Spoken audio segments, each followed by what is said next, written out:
Lição de número 11. O Pai e o Espírito Santo. 15 de março de 2026. Texto áureo. Porque todos os que são guiados pelo Espírito de Deus, esses são filhos de Deus. Romanos capítulo 8, verso 14. O Espírito Santo nos liberta da escravidão do pecado, confirma nossa filiação em Cristo e nos conduz à herança eterna planejada pelo Pai. Leitura bíblica em classe, Romanos capítulo 8, versos 12 ao 17. Gálatas capítulo 4, versos 1 ao 6. De maneira que, irmãos, somos devedores, não à carne, para viver segundo a carne. Porque se viverdes segundo a carne, morrereis. Mas se pelo Espírito mortificardes as obras do corpo, vivereis. Porque todos os que são guiados pelo Espírito de Deus, esses são filhos de Deus. Porque não recebestes o espírito de escravidão, para outra vez estardes em temor, mas recebestes o espírito de adoção de filhos, pelo qual clamamos, Abba, Pai.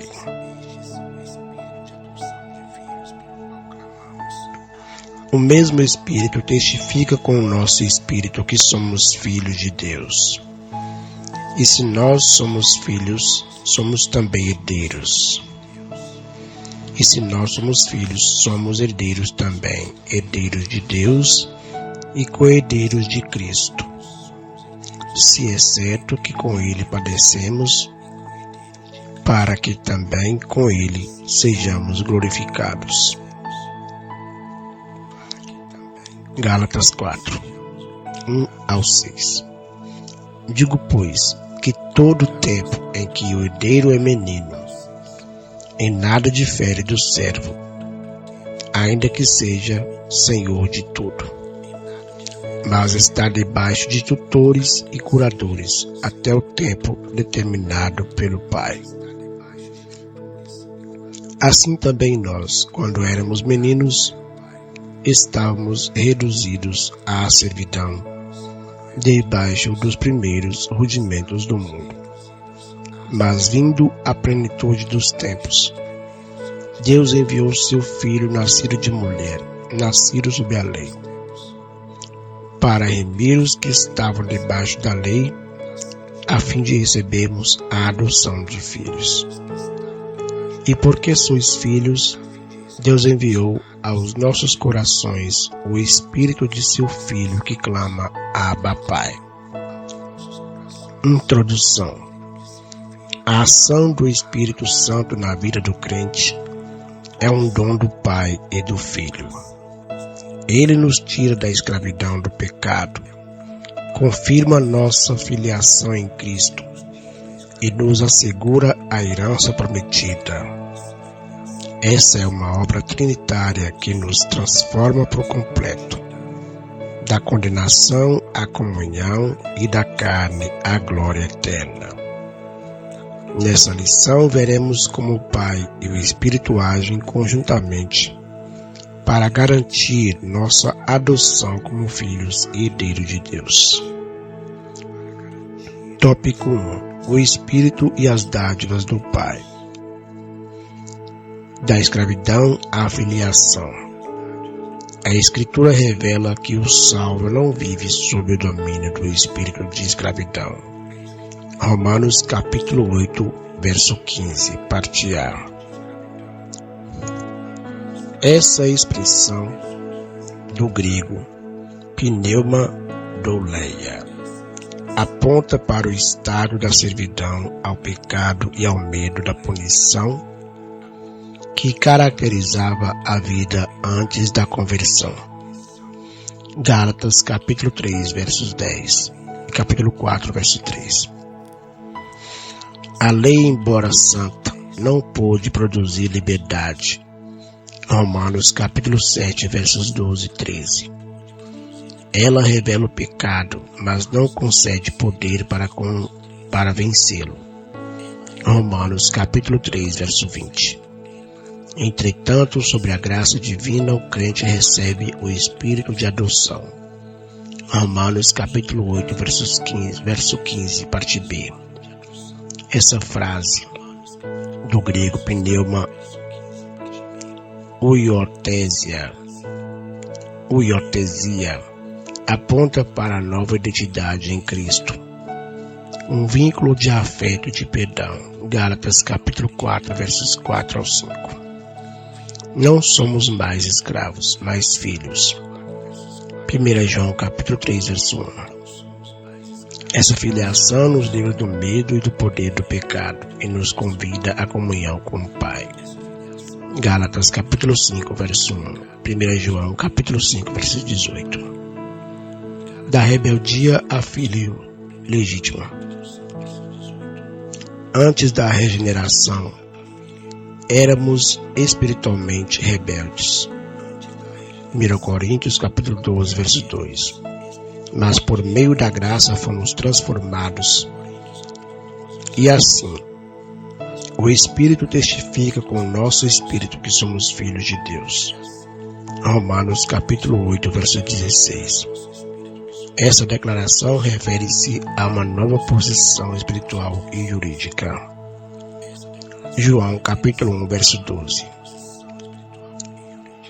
O Espírito opera a adoção e confirma interiormente essa verdade, dando testemunho direto ao coração do crente. 2 Coríntios capítulo 1, verso 22. Os privilégios dessa dádiva incluem o direito de chamar a Deus de Pai, pela qual clamamos, Abba, Pai. Romanos capítulo 8, verso 15, parte C. Em que o aramaico Abba é a forma carinhosa para papai, e indica que em Cristo temos íntimo e livre acesso ao Deus Todo-Poderoso. Efésios capítulo 2, verso 18. Outro benefício do filho tornado legítimo é que ele se torna herdeiro de toda a riqueza do seu pai adotivo. Efésios capítulo 1, verso 11. Das trevas à plenitude do Espírito. Em outro tempo vivíamos em trevas espirituais. Efésios capítulo 5, verso 8. As trevas simbolizam pecado e separação de Deus. Colossenses capítulo 1, verso 13. A transição das trevas para a luz é um ato gracioso do Pai. 1 Pedro capítulo 2, verso 9. O sinal dessa nova vida é a presença do Espírito. Porque sois filhos, Deus enviou aos vossos corações o Espírito de seu Filho que clama Abba, Pai. Gálatas capítulo 4, verso 6. O envio do Espírito é a prova da adoção do crente como filho legítimo. Romanos capítulo 8, versos 9, 14 e 16. A expressão Espírito de seu Filho aponta para a missão do Espírito em continuar a obra de Cristo. João capítulo 15, versos 26 e capítulo 16, verso 14. Filipenses capítulo 1, verso 19.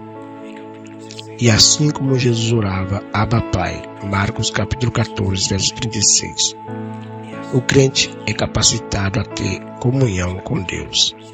Aquele que andava em trevas e ignorância espiritual agora vive em plena luz, guiado pelo Espírito. Romanos capítulo 8, verso 14. Tópico 2.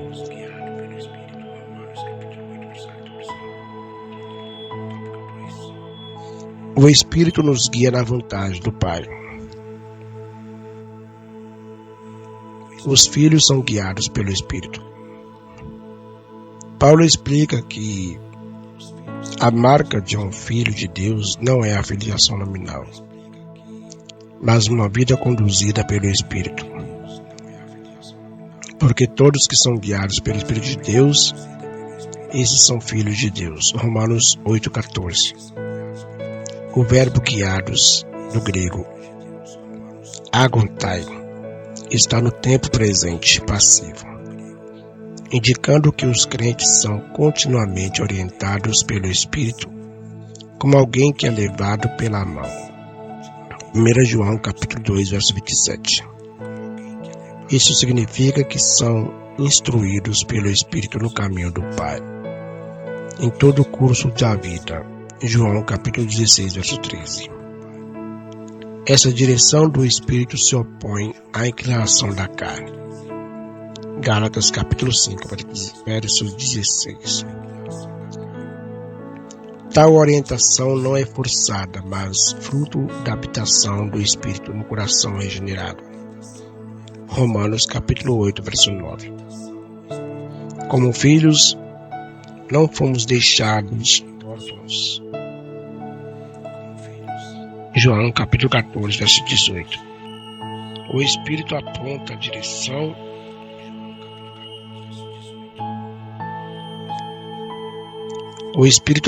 direção e anda conosco no caminho. 1 Coríntios capítulo 6, verso 19. O Espírito opera a mortificação da carne. A Bíblia apresenta a mortificação da carne como um princípio da vida cristã. Se pelo Espírito mortificardes as obras do corpo, vivereis. Romanos capítulo 8, verso 13, parte B. O termo mortificardes do grego significa fazer morrer, sufocar algo até que perca sua força. Diz respeito à necessidade de o crente subjugar os desejos pecaminosos. O texto afirma que é pelo Espírito que essa obra é realizada. Ele é o agente divino que capacita o salvo a vencer a carne. Porém, o papel do crente não é ser passivo. Devemos andar em espírito. Gálatas 5,16. Despir-se do velho homem. Efésios 4,22. Crucificar a carne. Gálatas 5,24. E nos santificar diariamente. Colossenses capítulo 3, verso 5. 1 Tessalonicenses capítulo 4, verso 3. A ação do Espírito não apenas mostra o eu, mas transforma a vontade e fortalece o crente contra o pecado. Romanos capítulo 6, verso 14. O Espírito age conforme o plano do Pai. O plano da redenção é uma obra trinitária. Vindo à plenitude dos tempos, Deus enviou seu Filho para remir os que estavam debaixo da lei, a fim de recebermos a adoção de filhos. Deus enviou aos nossos corações o Espírito de seu Filho que clama Abba, Pai. Gálatas capítulo 4, versos 4 ao 6. Esse texto enfatiza que o Pai enviou o Filho na plenitude dos tempos, isso é, no tempo por Deus escolhido. Gálatas capítulo 4, verso 4, parte A. O Filho foi enviado para o resgate dos pecadores. Lucas capítulo 19, verso 10. E o Espírito para nos transformar em filhos legítimos. Romanos capítulo 8, verso 16. Desse modo, o Pai é o autor do plano de salvação. 1 João capítulo 4, verso 14. O Filho é o executor da redenção. Hebreus capítulo 9, verso 12. E o Espírito é o aplicador da adoção. Efésios capítulo 1, verso 5. Essa verdade revela a perfeita harmonia na Santíssima Trindade. Tópico 3. A Trindade nos conduz à herança eterna. Herdeiros de Deus por adoção. A doutrina da herança é inseparável da adoção. Paulo apresenta um dos benefícios da filiação. Se nós somos filhos, somos logo herdeiros. Herdeiros de Deus. Romanos 8:17, parte A. O termo herdeiro é utilizado no contexto legal para indicar que os adotados passam a ter pleno direito sobre os bens do pai. Essa herança não é mérito, mas é recebida por adoção graciosa. Efésios 1:5. É uma obra trinitária perfeita. O pai planeja e garante a herança. Efésios 1:11. O filho a conquista na cruz. 1 Pedro 1:18, capítulo 1, versos 18 e 19. E o Espírito é a garantia dessa herança. Efésios capítulo 1, versos 13 e 14. A herança inclui as bênçãos já recebidas, entre elas a salvação e a justificação. Romanos capítulo 5, verso 1. Efésios capítulo 2, verso 8. E também as promessas futuras, tais como a vida eterna e a glorificação. Romanos capítulo 6, versos 23. E capítulo 8, verso 30. Co-herdeiros de Cristo por filiação. A filiação nos associa ao Filho primogênito como co-herdeiros de Cristo. Romanos capítulo 8, verso 17, parte B. Essa frase significa que compartilhamos com Ele a mesma herança. O Filho reparte com seus irmãos redimidos aquilo que recebeu como herança eterna.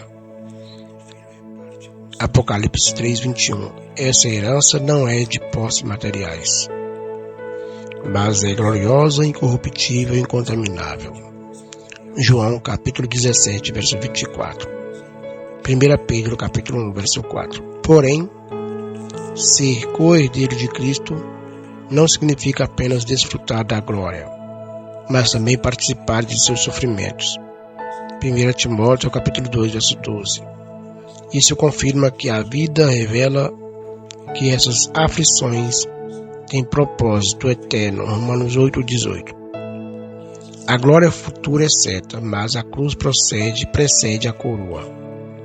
Nosso chamado não é apenas para ser salvo, mas para ser moldado conforme o Filho, e isso inclui as marcas da cruz. Gálatas capítulo 6, verso 17. O Pai administra o tempo da herança. Paulo descreve a condição espiritual do homem antes da plena revelação de Cristo. Todo o tempo que o herdeiro é menino, está debaixo de tutores e curadores, até o tempo determinado pelo Pai. Gálatas capítulo 4, verso 1 e 2. Essa metáfora ilustra o período da antiga aliança, em que Israel, apesar das promessas, ainda não havia recebido a herança.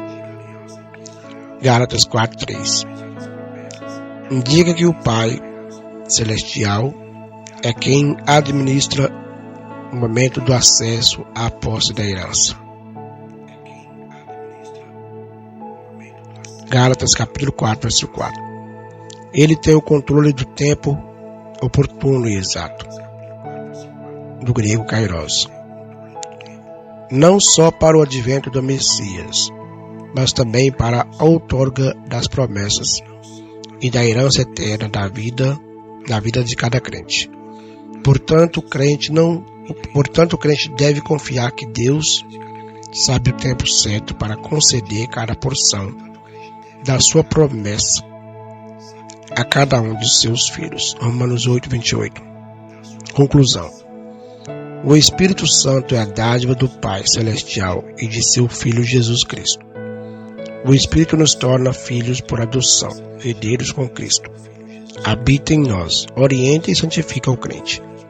A igreja deve viver sob essa consciência. Pertencemos ao Pai, guiados pelo Espírito, glorificando ao Filho.